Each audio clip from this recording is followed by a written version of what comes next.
Welcome to Minions and Misfits, the family-friendly, actual play, off-kilter TTRPG podcast, where instead of playing as archetypal heroes, we assume the roles of common grunts and monsters and non-player characters. I am your fastidious facilitator for this season, Rebecca Evans, and as always, I'm joined by my plentiful players. Plentiful players. Huh. There are plenty of us. There are three, to be specific. 3. And frankly, that's a pretty good size for a TTRPG game. Ours includes Dylan. Hello. Cam. What's up? And Sam. I'm ready to get hurt again. That's the spirit going into any TTRPG game. But especially this one.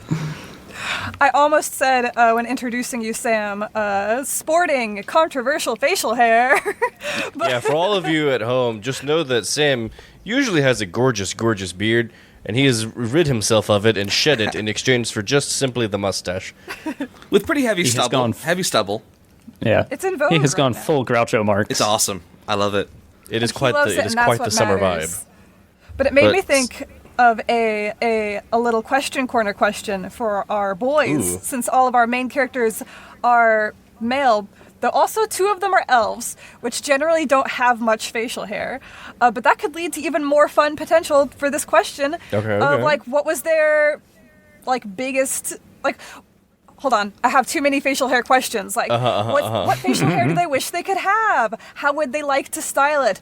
When was their awkward teenage they tried to grow out a mustache, and how bad was it? What Oh did it look yeah. like? All this kind of thing. let me tell you, Freddie really tried to do a goatee at one point, but it just did not come in. And so his embarrassing phase was when he tried to do the goatee, and it was just very wispy and really unfortunate. Very sad. Very sad. I don't know, Niles.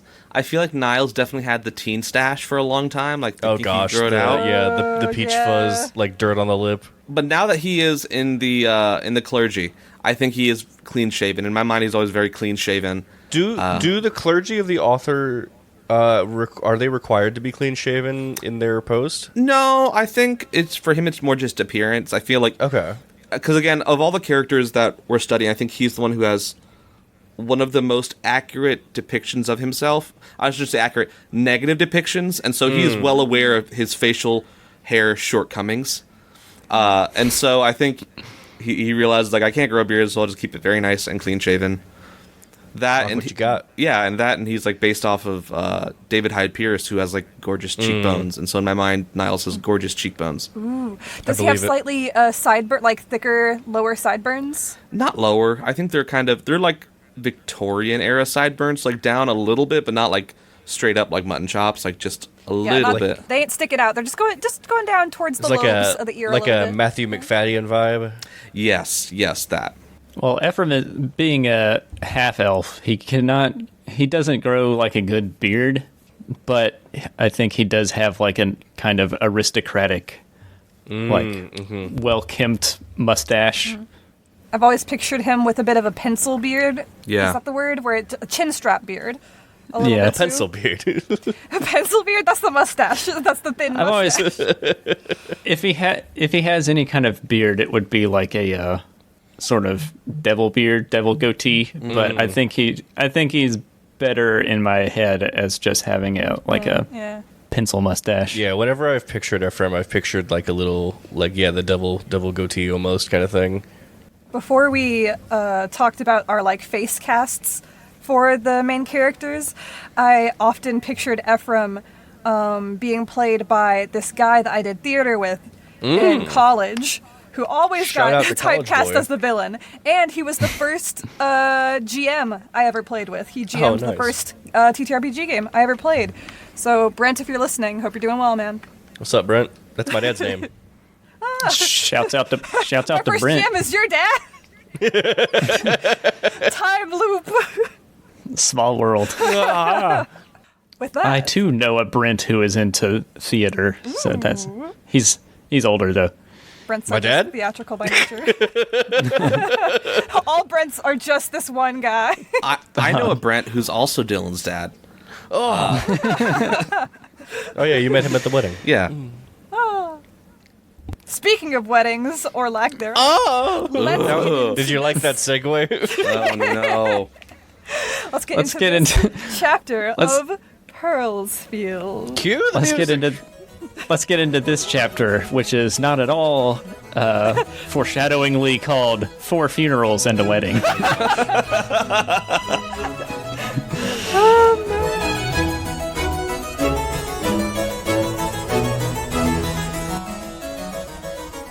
Chapter 9, Austentatious. Well, we're all a bit confused about where exactly we left off last time, because our episodes are being put out. We're being good we have, podcasters, and being we're actually good filming things podcasters. in advance. Exactly. We're recording. Don't get to see our faces yet. Well, we film. We do get to see each other's faces. We are selfish that way. We don't share them. But anyway, You can't we're on the handle our upkeep faces. phase. Getting back on track, we're going to go into our upkeep phase for the end of this cycle of play. Should I be concerned? Always.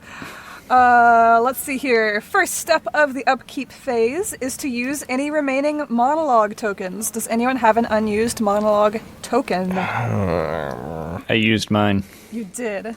I'm very proud of you. I do believe I have one, but I don't know how I want to spend it. What? I told you about this 10 seconds before we started recording. Why haven't you Yeah. thought of something by now? Has Niles thought of anything? I don't know if I've used mine or not. You but- it is checked. neither- It is neither still do you. checked on the dock, so you need to use it. Then I'll When in say doubt. I want to continue from our last episode. I want a monologue from Joffrey Schmezos. Oh, okay. Ooh, that's a good idea. I'll also add something that I saw when I was glancing over the rules, is that it recommends or it suggests that you can ask, especially at the upkeep phase, for specific content. Like, what were they thinking about X? Or what are their play? Like, you can get specific. It's hard because both of my characters really have said everything that they're thinking at this point. Yeah. Like, I don't know what else you could really ask of, like, Vlad or Niles. Yeah, we're pretty clued into what Vlad's up to. Yeah, I'm tapped out of secrets as a player. So you want a monologue from Joffrey Schmezos. When exactly do you want that? That's a great question. I feel like this is probably an hour after Vlad talked to them, and now they're all just sitting awkwardly in the carriage, with Joffrey Schmezos kind of smirking mischievously, and Vlad kind of like tinkering with like the wallpaper in the carriage and like breaking a little bit. Like, oh never mind, sorry. Go ahead. Speaking of Joffrey Schmezos' carriage, for the listener, I have provided my mental image of what Joffrey Schmezos' carriage is. You can look it up. It's called the Marienburg Land Ship from Warhammer Fantasy. It's just like it's literally just a naval warship with wheels on it. Just to be extra. And this one is, the wood is painted a bright red with gold and bronze accents on the metal. And Joffrey Schmezos leans back in his cushioned red velvet seat and steeples his fingers as he glances out the window, watching the rolling hills slide by. What is he thinking about? I kind of think I want to give images more than words. Just piles if and you say this is piles your of token? money. Just bunches of money. Scrooge McDuck levels of If money. I give some little bitty like flashbacks and images instead of just a monologue, or would you like a monologue, Sam? It is your token. You know, you're the facilitator. I will allow you to facilitate in whatever manner you see appropriate. Wow. That sounded really passive aggressive, and I did not mean it that way. Didn't it? Sorry, that sounded really. He thinks back to his childhood with Ephraim. Bum, bum, bum. Ephraim, when did you really decide you hated Joffrey Schmezos? Probably when they were like teenagers, 15, 16. Was there an incident? No, I'm sure there was, but I don't know what the inciting incident would have been. It's been so long that we've forgotten, but we do remember that we still hate him. You grew up in the same town, and Joffrey was always the handsome, wealthy, and extra wealthy one. Everyone knew He his probably like bird dogged the girl that Ephraim was interested in at the time or something like that. It was a ball. There was a dance for all the young people in the town. Everyone from all the different classes were there. A beautiful mixing. And you were finally going to ask her to dance with you. When somehow, even though you had been not particularly wealthy, Joffrey always liked to swoop in and just remind you of who you were and how little you had or could get. You were about to ask her for a dance when he suddenly appeared, swooped in and took her hand, and in the most obnoxiously ostentatious, flowery way, he got down on a knee. He had flowers, and she just blushed and gushed and had the most magical night of her life dancing with Joffrey Schmezos, and you got to sit there on the sidelines and watch. You think and Joffrey Schmezos thinks about this. We see him grin, a toothy grin, as he imagines looking over to the sideline and seeing Ephraim stewing. We see them as children in the park, playing a game with a bunch of other children, and Ephraim is left last, picked by neither side. Because he's poor! Because he's poor! Until Joffrey takes pity on him and offers to let him go fetch water for his team. You know, because you're poor! Because you're poor! And as we see these different scenes flashing through Joffrey's mind, we come back to Joffrey, who is grinning, and he looks out the window again, and he thinks to himself, "Oh, Ephraim, can't have you forgetting your place, can we?" Because you're poor! Because you're poor! You might think you have money now, but I can still make you feel as worthless as the dirt you claim to own. Because Ephraim, you'll always be poor in your heart. Wow, this guy's like full high school, like Stephen King bully.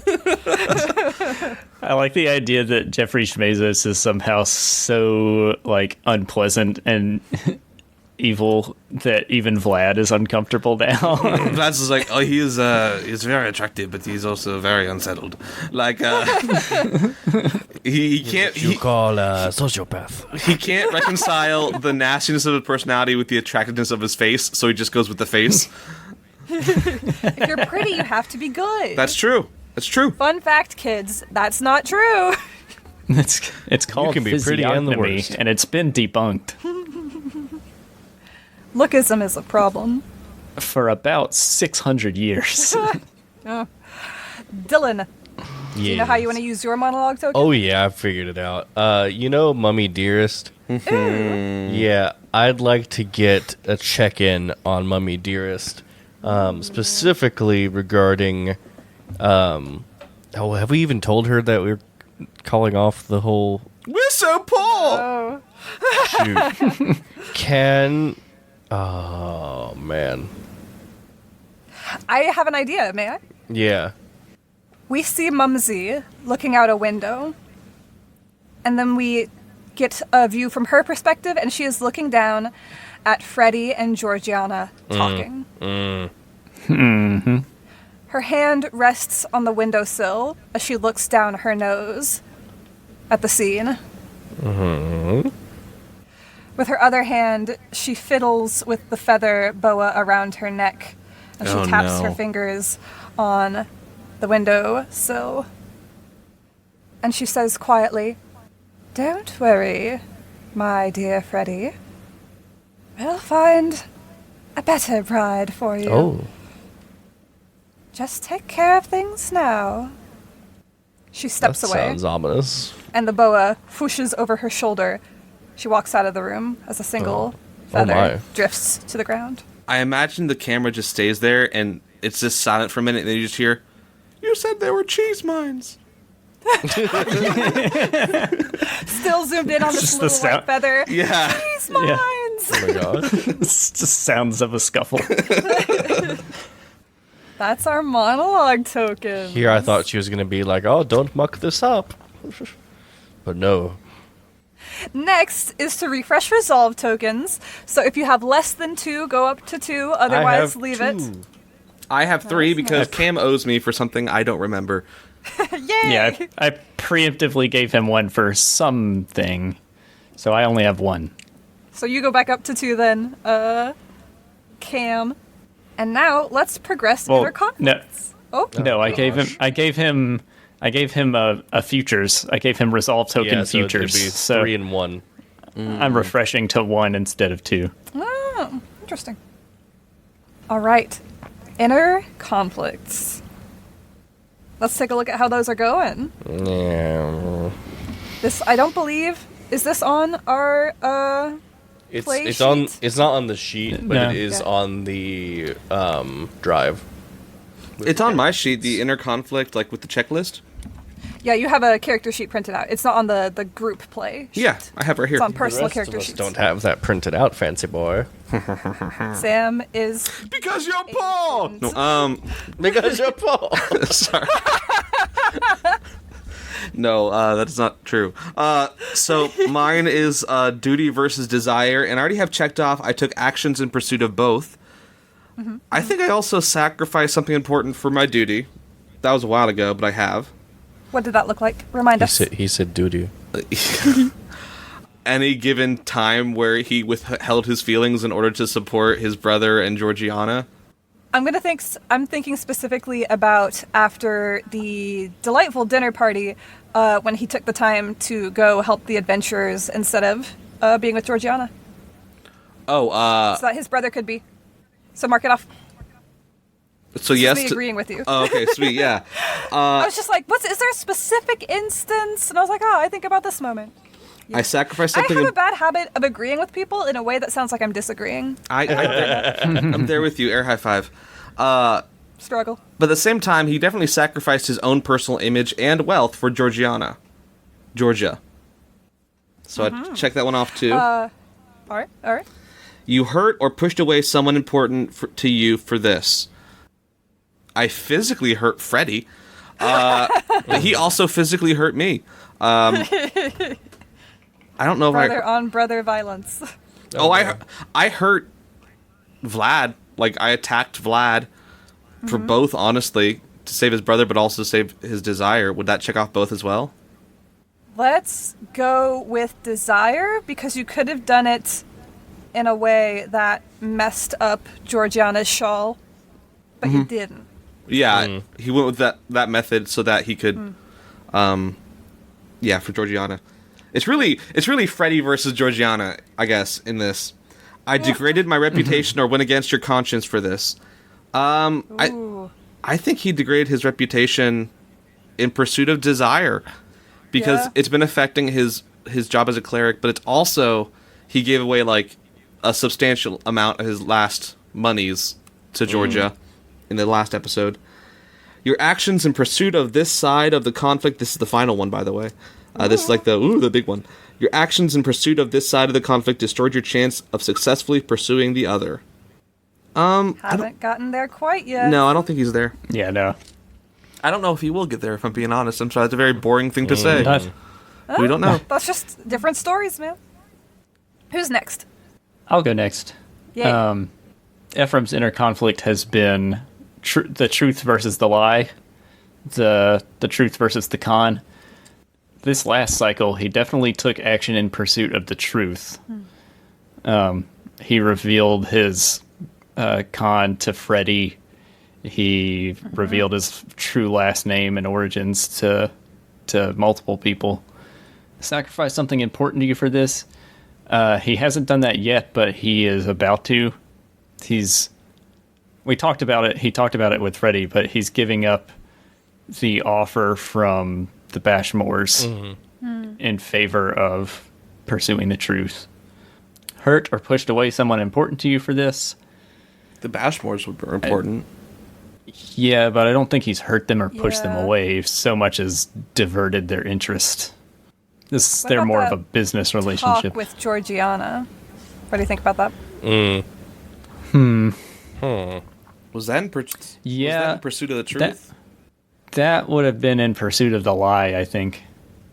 I've just been assuming we've been like going down the list and looking at both sides of the conflict and seeing if we check off. Yeah. Yeah, so I guess we would say that he hurt Georgiana in pursuit of the con, which is one of the reasons why he started to change his mind. Degraded your reputation or went against your conscience for this? No. What conscience? His conscience just woke up. His reputation has only been climbing. Yeah. Like you said, his conscience only just woke up a little while ago. And then your actions in pursuit of this side of the conflict destroyed your chance of successfully pursuing the other. Not yet. Not quite yet. We're almost there. Dylan, Yes. let's take a look at yours. Oh, Boise. Okay. Money versus no money. Yeah. Well, it's a little more complicated than that. You know, Broke versus woke. because you're poor. Because oh, Laughs in wealthy. I do believe that sacrificing something important to you for this would be. Remind in us what action here. your two sides are. I only remember one of the sides is the problem right You now. didn't write it down. I had it in the chat and I've been searching for it for the last 5 minutes and I no! can't find it. I thought you knew. Well, I have it written down somewhere. Oh, that's good. I remember one I of them just is have it in my reputation mind. or perception. Character. Character Reputation versus and perception, character. Yeah. reputation and character. Okay. Yeah. I think I did have one of my first like growth moments here, so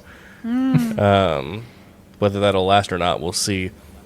But yeah, I think I did I like how sacrifice. Ephraim and Niles have had these wide season-long character arcs. Meanwhile, Freddy's entire character arc is Yeah. crammed into the last 2 episodes.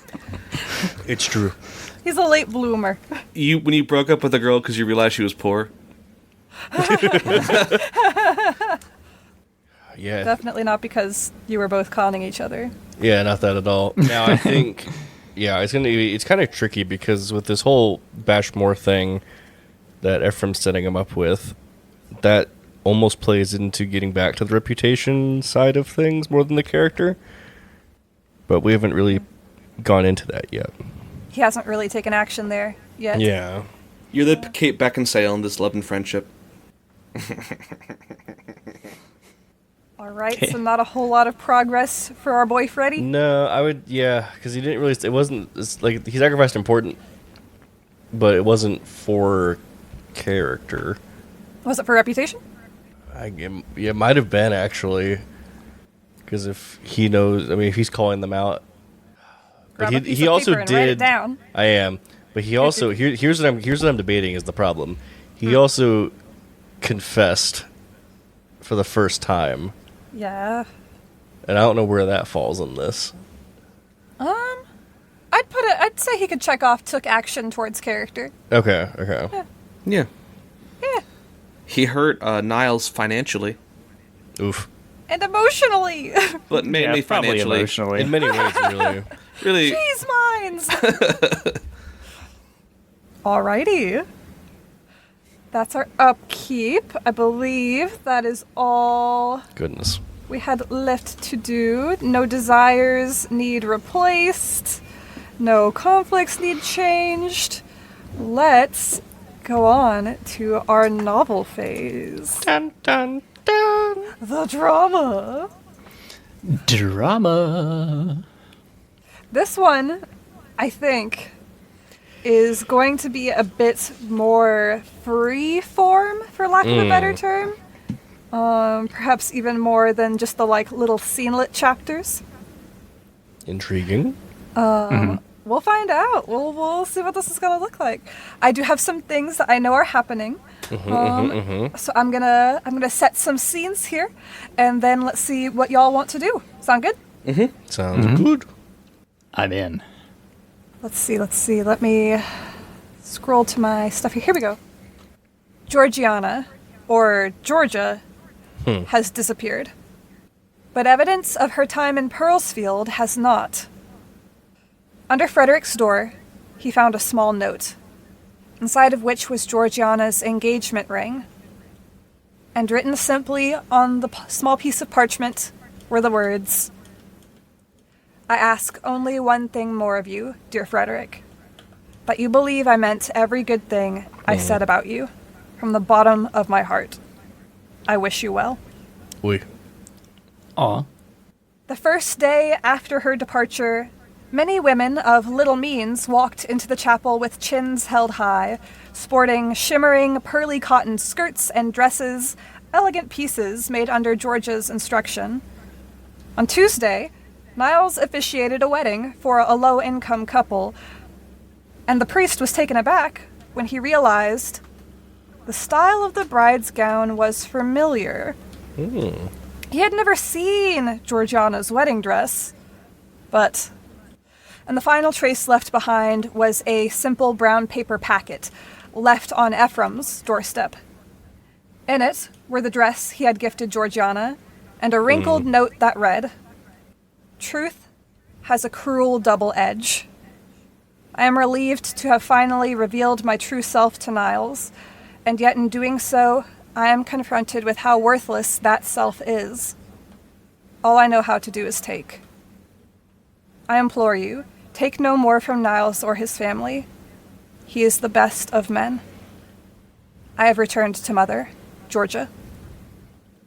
That wedding dress scene was rude. I imagine that Niles just like trails off during the rites. Like, and you take Phil, Steve, to be your lawfully dressed husband. Well, what? Like, He's got the names written on his hand. Yeah. And there's like an arrow pointing to each side off of his gosh. hand. that being said, aside from that, Niles, based on his last interaction with Georgia, did kind of assume that she would leave. Honestly, Yeah. So he is really not. He's kind of trying to continue on with his life. Definitely thinking about her, but like the fact that she disappeared doesn't really shock him. Yeah, not a shocker or hurt, just a, man. Yeah, I think, I mean, he's not happy she's gone. He's really sad that she's gone, Yeah. but it's not, he wasn't expecting her to stay. And Yeah, so, it's one of those things where, yeah, go ahead. Does it almost leave him with a feeling of incompleteness? Like, so it's just kind of like a song that When you put it pause like in the middle, that- and it just kind of trails off, and you're not sure if it's ever going to really end or if No, it's already over. no. Because for Niles, he did the right thing, and he is confident in that. And I think there's a certain level of peace. Even though there's a level of sadness, he's left nothing on the table. Yeah. And so, I think, like, I think in the years to come, if it stays this way, he'll have days of regret. But I think he left with his chin held high, his head held high, and so yeah. Which sucks in terms of character and improv because he's really now very passive. I just imagine right now, I guess we're going over the week after all those events, and we see Niles walking to the chapel, pausing and looking into the cemetery, the graveyard, looking down the hill to see if anyone's walking up the way. Just little quiet moments of him in reflection and peace, but still sorrow. I imagine at one point, like, he hears someone, he looks, it's not Georgiana, it's like a kind of young family with several little kids, and instead of reacting with a face of disappointment, like, there's a pause, but then he smiles and kind of, like, motions them into the chapel. There's definitely a juxtaposition of, like, Niles's pensive acceptance and Freddy's just panicked, I have to fix this now. Let's hear about how is Freddy doing in this week after? I feel like he's really fallen back on Ephraim and is just trying to follow up and learn everything he can about this new family so he can try and woo them, essentially. Yeah, Ephraim is like basically being an actual friend to Frederick now. Aww. Ephraim's just like, man, I gotta do something about this. Yeah. He's like gesturing towards Freddy. He's just like, first we have to deal Look with at this this mess. I imagine we see at a writing desk, Freddy leaned over, flipping through books and scribbling notes, while Ephraim is like instructing and like advising as he's studying for the Bashmore acceptance exam or something. Yeah, basically. And we see Mumsy in the doorway, just stroking. Yeah, how a is she feather taking boa. all of this? When you told her, ambiguously. when you told her, she took your hands and said, "Oh, my sweet Freddy, she never deserved you anyway. We'll find someone better for you." Okay. Does Ephraim overhear that? Probably. It sounds like they've been hanging out a lot, so he was probably around when this happened. Yeah, almost certainly. He silently clenches his fist at that statement. Is Ephraim doing any other notes about Ephraim during this week following the incident? He is spending more time at home. Nobody's really sure why, but when he's not seen with Freddy, he's not really seen at all. He realizes that Vlad must have had like some really big nosebleeds because there's a lot of blood in the basement. Like you're kind of worried about about his like blood count at this point because like nobody bleeds this much. It's kind of like His platelets must be real low. and it must have happened like several times because some of the blood is older than there's new blood there. There's like old blood there. It's just very goodness gracious, poor Vlad. The basement was not left clean. Did he? And Vlad left behind Pierre? I imagine that Pierre, like, he gave Pierre an activity to do that he hasn't given him leave from, so Pierre's still, like, knitting a scarf that's, like, 20 feet long or something like that. So rude. How interesting. I think it was more out of neglect than actually wanting to trick Pierre. It's like he just totally forgot about Pierre. Just need him to stay busy. Yeah, literal just like, oh yeah, not even a thought. No, not even one. I have a note about a letter that Niles was trying to send to Georgiana or something. Oh, he had already sent it. Right. That predated our story. Is that the letter I have a note about? The one that Ephraim somehow obtained. Is that... Cam, this is the letter you messaged me about. Yeah. What's happening with that? I'm confused. Oh boy. Right. Oh boy. So Should we cut this stuff out? Or No, it's okay, fine. cool. Is this good? Sorry, Cam. This is what real play means? It's a letter, so it makes more sense for that to happen in the epistolary phase, don't you think? Sure. Don't you? I wasn't sure what exactly the letter was when you messaged me about it, so I was like, Yeah. let me make sure It's if he wants this to happen here, he's got the chance. Yeah. Well, we'll save that for this next epistolary phase. This may be a short novel chapter. Here's our next scenelet. Yes. Oh, I was going to say, because the other thing Niles has to work on is, like, balancing the family finances, because, that's a train wreck. And so, has Auntie Agatha's house officially sold yet? Has it officially closed? I think there has been an offer. Like, these things take time in the modern real world. I imagine they take even more time in the olden days before the internet.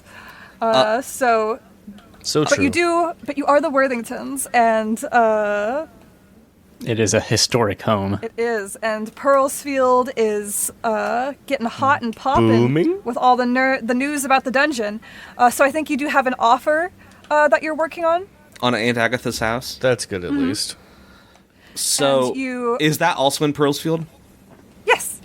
So is it something where if Niles really wanted to save the family money, he would sell the family house and have everyone move into Agatha's old house? Oh, don't you That dare. would be horrible. Horrible? That would be like, y'all are That's admitting dethroned. defeat. The- Yeah. That is the family is dead. This is your historic home. This is the manor. This So- is yeah. It's where like it's not just like, oh, this house has been in our family, Yeah, it's but not like just a you are the house. keepers Yeah. of the house. The house is its own person that you have this symbiotic It's relationship part of with. the family. Oh, You're okay. keeping this historic piece of property. Oh, okay. Well, then we're Think of like Pemberley, and if that Downton wasn't Abbey. there, like, come on. so like financially, we're not at that point. No. No, We better okay. not be. imagine Hey! you Don't say that to also- me. You're the one who got us here. Freddie has debts. The family in general, I think, functions like they're living paycheck to paycheck Yeah, relatively okay. with Okay. a lot of things. So you're having to cut things out is Yeah. the biggest Yeah, thing they- that you're having to do. I don't Less know why I did, finger like, sandwiches. Vocans. Yeah, it's like Yeah, so, less 'Cause they're- finger they're- sandwiches. Their money comes from the pearly cotton business, so it's not like they've gone out of business. Right. Yeah. It's just that They're just Freddie's they're just in a bunch of debt. Freddie and Ephraim You have gotta take both care been of- siphoning things. Yeah. You got to take care of Freddie's debt and other debts that have been sneaky in there and cut down on general spending. yeah, okay, then he's been doing that, but he very much sells Auntie Agatha's place if they're in that place where it's like, okay, we get us back to paycheck, but we're no longer desperate. And working Back in down the from black. there. You are at the estate working on checkbook businesses, going through bills and things, when the door slams open and Mumsy Oh, snap. stomps into the room. Run away. Is Auntie Agatha following her? Is she? Dylan? Who all's here? I think Niles has just been sitting in this Yeah. office space working Okay, quietly by if himself. he's just like I in there imagine doing it's- finances, then yeah, like she stomps in angrily, and Agatha comes in like behind, like wailing. I imagine it's probably their father's old office. Yeah. Yeah. There's a painting of a horse and a mule. Or not a mule, is a horse. Or what were the two animals that killed him? It was like a horse and a mule or a horse and a donkey or something. Something like Yeah. that. Some, before they betrayed him and killed him for trying to matchmake them. Yeah, There's a- it was a horse and a donkey because he was trying to breed a new new type of That's mule. right. There's a lot of like books about like horse breeding, which is weird because like I don't think we even really own horses anymore. Like, Mumsy got You're rid just of really them all. into it, yeah. You only rent. But yes, Mumsy storms in. And she just like stomps up and stands beside your desk, looking down at you. You silently. can't kick me out. good morning, Mother. Niles. Are you just going to ignore me? Good morning, Yes. Aunt Agatha. I see how Niles. it is. What is this about? A check? I thought you were balancing the budget. Not selling my home. That was part of the deal, Agatha. I don't care. I'm having second thoughts. Well, and he kind of puts the pen down and like puts his hand calmly on the desk. So, your favorite son, Freddie, has put us in what can only be described as bazonkers in debt. We have essentially nothing for the next 2 or 3 financial quarters, if not the next financial year. Aunt Agatha, we went over this. You literally moved out of your house. Aunt Agatha, what did you Yes? think was going to happen with your now empty house? Go ahead. It was different when I saw it, and then there was the sign out front, and it hit different. I don't know. Does Aunt Agatha have any money? No, she's a pure moocher. Oh goodness. And is the house in the family name or in Aunt Agatha's name? Almost certainly the family name. All right. Yeah. Well, and Freddie just kind of like puts 2 fingers to his forehead. Or Niles. Oh yeah, Niles does. I almost corrected you and said Ephraim. One of our 3 characters. We're bad parents. starts- We've confused all our children's names together. He starts retching in pain as he transforms into Niles and then Ephraim. No, Niles kind of puts 2 fingers to his forehead. Aunt Agatha, what would you like to see happen? I would like to say one last goodbye. Okay. like that was never. It's one of those things where Didn't have to. you didn't have to ask. Didn't have to ask me to do that. Yeah, like you could have. Yeah. Well, you're in charge of it all now. I don't know what's allowed and what's not. The closing date is It's next also Tuesday. different. You have a week and a day to go and say goodbye to the house. Oh, thank you, Niles. Was this what this was? Is this really That's that's what I was mad about. I don't know what she's mad about, but I'm gonna go say goodbye to the house. And she stomps off. And Okay, problem one solved. Yes, mother. Niles, you are far too generous for your good or the family's good. Exhibit Agatha. Well, she is your Exhibit sister, B. mother. What does that matter? She's a louse and a mooch. oh, And then you go and give money to that trash ex-fiancé of your brother's? I can't believe it. And he kind of like coughs and like stands up. Now, mother, it's very interesting. If you were to go into the legal records right now, you would see that only one member in our family has the 4 letters Lord before his name, and that is not Freddie. Snap. It is not you. It is me. What I've done with the family is preserve it better than you ever have. So, you can either accept that fact and trust my judgment, or the door is open. Camera pan over, the door is actually closed. He kind of stomps over and opens the door. The door is now open. Here is the door. Don't let it hit you on your way out. How does she That's the most assertive Niles has ever been in his life. That was good. That was good.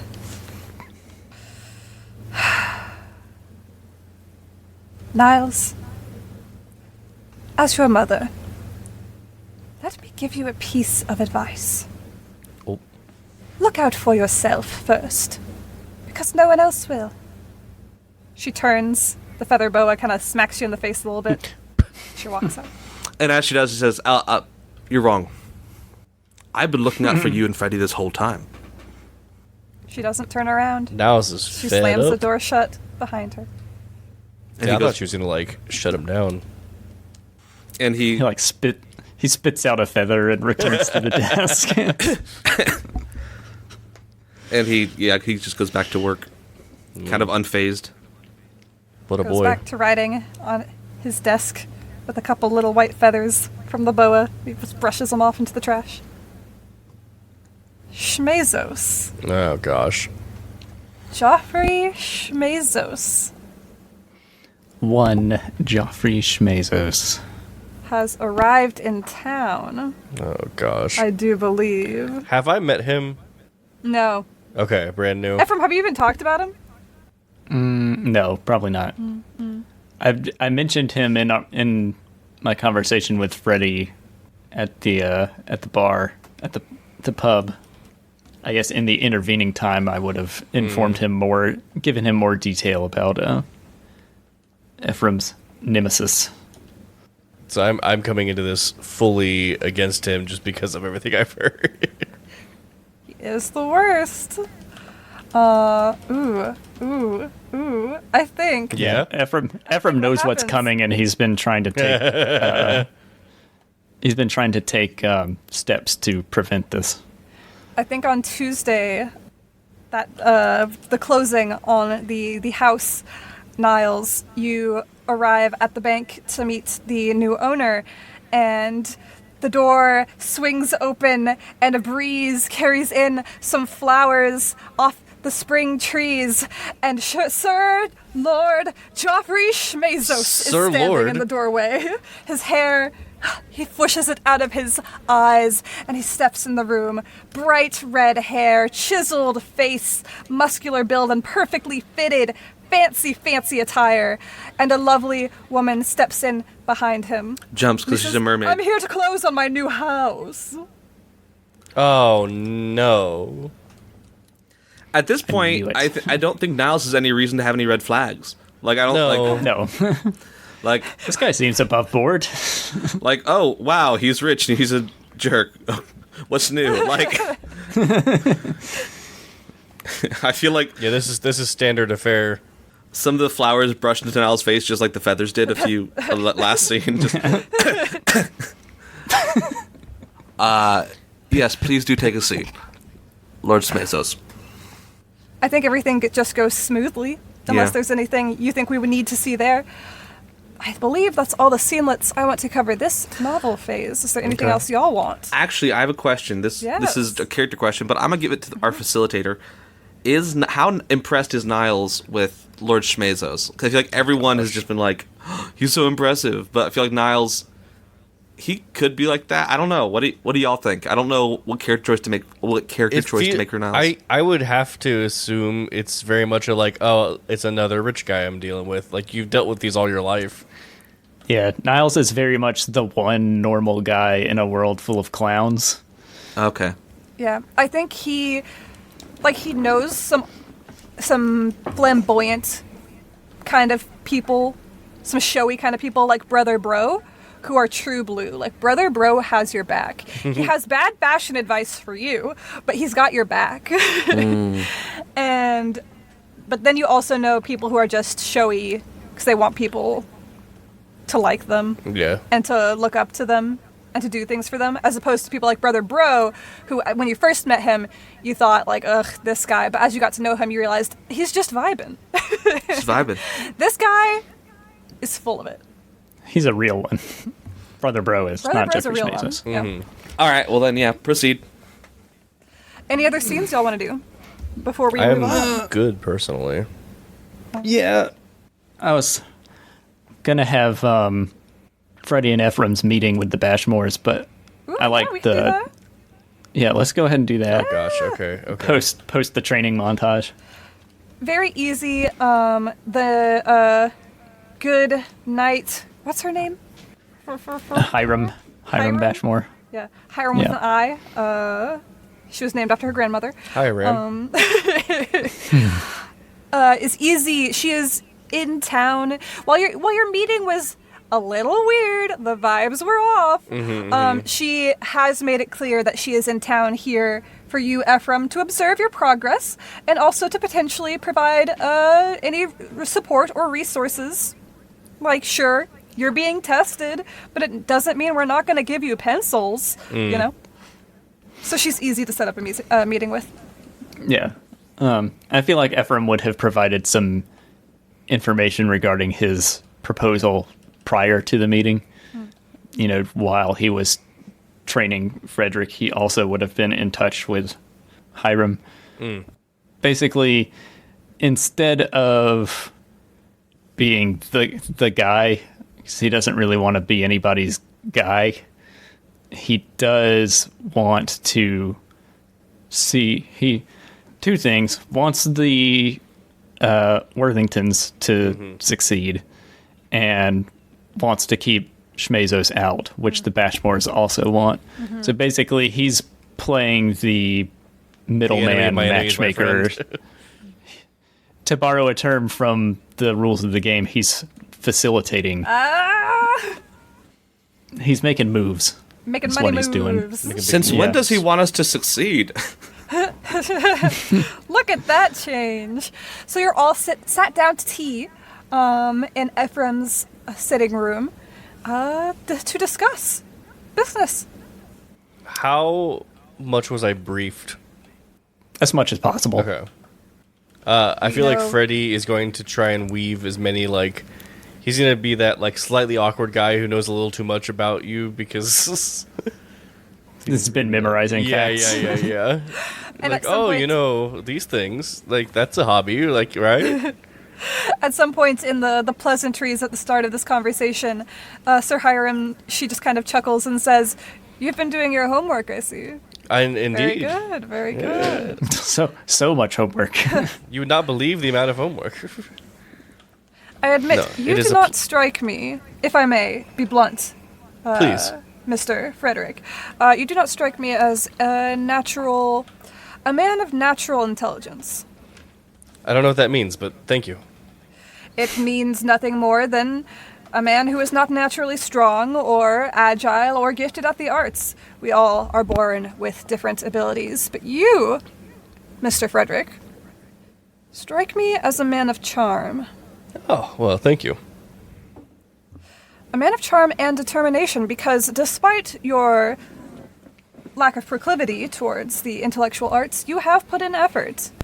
And that is good to see. Oh, it's part of society. You gotta learn what you can.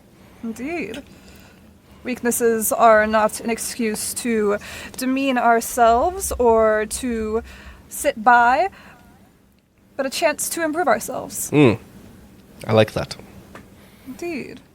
To improving ourselves. And he holds up a toast. To improving ourselves. Clink, clink, clink. With that in mind, how do you intend to use your charm in the case of the Schmezos, Freudian slip there, situation?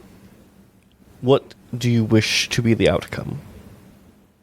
I would like to see Lord Schmezos out of here. Have less of his greedy little fingers in all the different pies around our kingdom.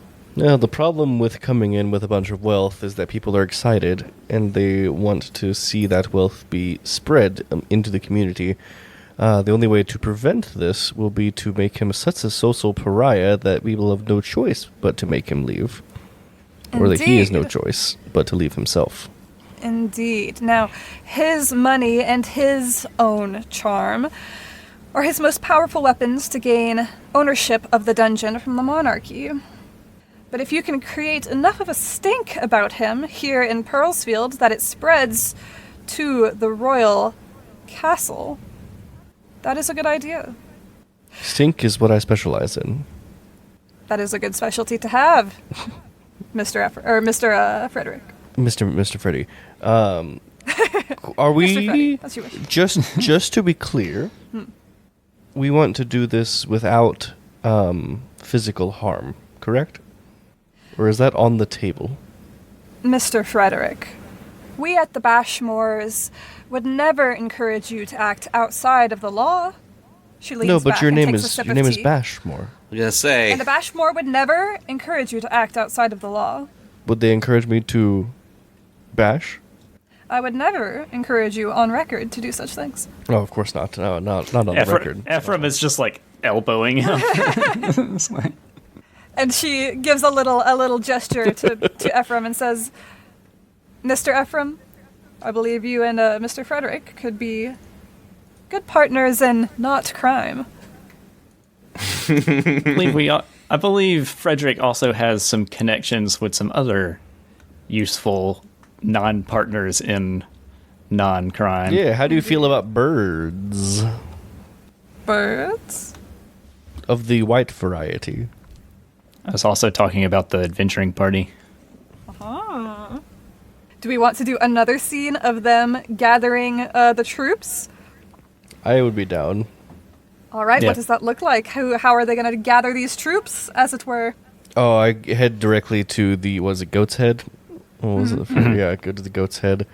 And I'm assuming at least a couple of the members are there, if not all of them. The bard is for sure there. Yeah, and probably the dwarf. That laugh is perfect. Ho there. What'd you call me? Hello, friend. Hold on, what time step was that? Cut that out. You're right. That's 5620. Well, let me just try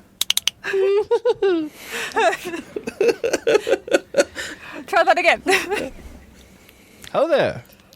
Hi! How's it going, buddy? It's going well. Are the rest of your compatriots about, perhaps?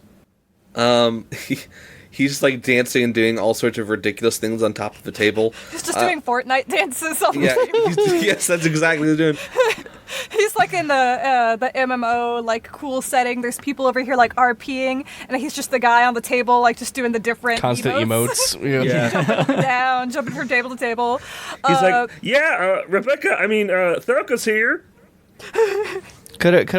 Would it be okay if I went and spoke to her? Is she busy at the moment? Yeah. Speaking to her, that she's busy. I'm over here. Oh, Calls wonderful. from my corner table. I evade the bard as fast as I can. I dab. And he's just dabbing on the table.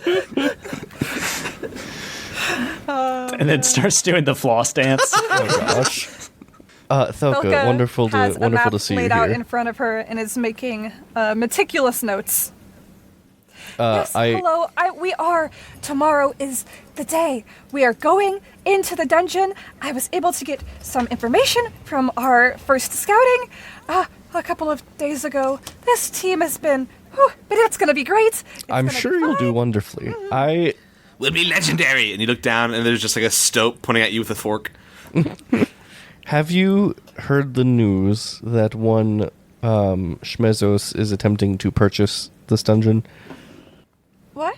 Yes, so you might want to hurry in your expedition Oh, before it becomes private property.